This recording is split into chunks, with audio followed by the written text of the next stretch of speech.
Is your cassette as dirty and filthy as mine here? Well, don't worry, I'm going to show you how to clean it really easily. Now, there are 3 methods depending on how much time you have and your level of OCD. There's cleaning it on the bike, as we have here. There's removing the wheel from the bike for a more thorough clean. And then lastly, removing the cassette from the wheel for a really deep clean. Now, the importance of cleaning the cassette should be an obvious one. These are really expensive, these days especially, even more so. And supply issues mean these are hard to get hold of as well. So it's worth keeping it clean to ensure it lasts longer. Now, if you want to see a video on how to clean your chain as well, that's linked down below from a little while ago. But in this video, it's all about getting this thing here, the sprockets on your cassette, sparkly clean. So clean, you could eat off it. I don't recommend that though. Anyway, here's what you need, and you don't need much actually. So some sort of degreaser, this is what I'm using here. Got some brushes, a selection of brushes with some nice stiff bristles. These ones are really good because they go in the gaps between the sprockets, and another brush here as well. You sort of have a little sponge as well. A rag or an old t-shirt is also very handy, and then a hose pipe. So for the first method, we'll keep the wheel on the bike. I'm using the luxury of a stand here, but leaning up against a fence or the house wall will be just fine. So what we're going to do is use a degreaser and spray it onto the cassette. Now, if you have disc brakes, like I do here, there is a risk of contamination.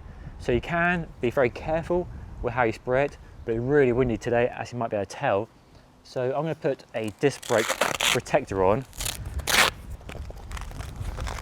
like that. You could use some cardboard with a hole in it to do the same job really, but that will just ensure the disc brake doesn't get any contamination on it.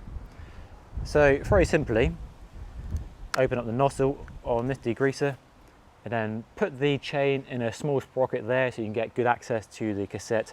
We just spray it onto the cassette and spin it around and make sure you get every part nice and covered. So that's the first step. And then you take your brush and you simply work that degreaser into the cassette and agitate all that dirt, that stubborn road grime, and try and get it all off as best you can. So that's one brush. These brushes are really good because they're thin and they actually go in between, and sometimes you get lots of dirt and mud, especially if you're doing gravel riding, in between the sprockets as well. You can get it right in there, get a good old clean in there, and just go to town really. Just no, don't hold back, plenty of elbow grease, and get it as clean as you can. Spend as much time as you want doing this as well. There's no limit on how much you can scrub away your cassette. So that's it scrubbed up nicely. The next step will be to take your hose pipe and while backpedaling, just apply some water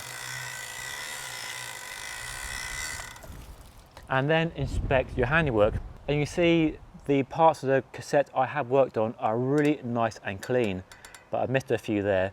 So I'm going to show you the next process where we remove the wheel from the frame. And it does make it easier to get to the cassette because you have no interference from the frame or the chain. You can really go to town on the cassette. So same process as before. Take your degreaser, spray it onto the sprockets there, give it a good old coating, and take your favourite brush and just go to town on it really. So yeah, I'm just going to do this for a few minutes until I get it nice and clean and hopefully back to a factory fresh level of sparkle. Worth mentioning at the point I forgot to earlier is that if you want to keep your hands from getting too dirty, you can get these gloves. I mean, you can get some cheap gloves or you can get these nice branded ones from Muck Off. Just keep your hands nice and clean, especially when you're dealing with degreaser. Pretty happy with that. So now I'm going to take my hose pipe, just hose it off.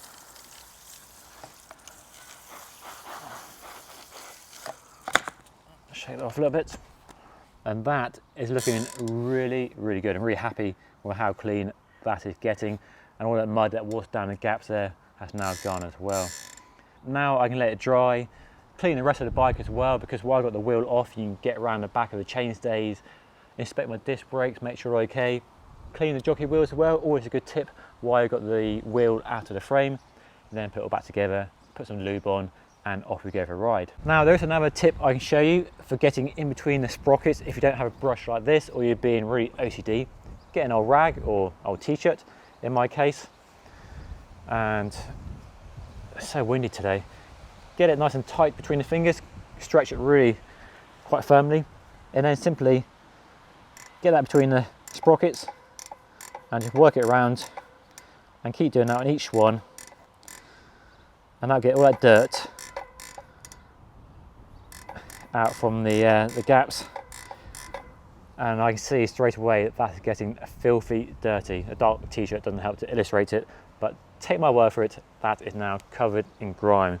So that is how to really take it to the next level and make it as clean as possible. So that's step 2. Step 3 is a bit more complex and involves removing the cassette. So the final step isn't one, to be honest with you, I do all that often at all, but it's worth sharing with you because some people do swear by it. So you've got your cassette reasonably clean, or you could just take it off the bike when it's still dirty and save that scrubbing that we did earlier. Take a container like so, take your degreaser or whatever cleaner you're using, put the cassette in there, fill that, and then bath the cassette in that degreaser, leave it to soak for a few minutes or a few hours perhaps, then come back to it, and all that degreaser would have worked its way into every crevice of the cassette and made it really sparkly clean. Another posher method is, rather than a plastic container like that, is to get an ultrasonic cleaner and put that in there with your chain, and that get it really, really sparkly clean. But that's a more expensive method, and that's one if your OCD is right up there. For me personally, the first 2 steps work fine most of the time. That third step is a more extreme. Perhaps you haven't cleaned a cassette in months or years and the dirt on there is really stubborn. But if you clean your bike on a regular basis, then the first 2 steps are just fine. So that is job done. Nice sparkly cassette. The chain is also clean as well. Let it dry out, put some lube on the chain, and it is ready to ride. So hopefully you found that useful. If you've got any questions, feel free to put them down below. And if you want to see my guide to clean your chain the way I do it, then that's linked right up there. And don't forget to subscribe by hitting this button down there. But that's all for today. Thank you so much for watching. I'll see you again very soon.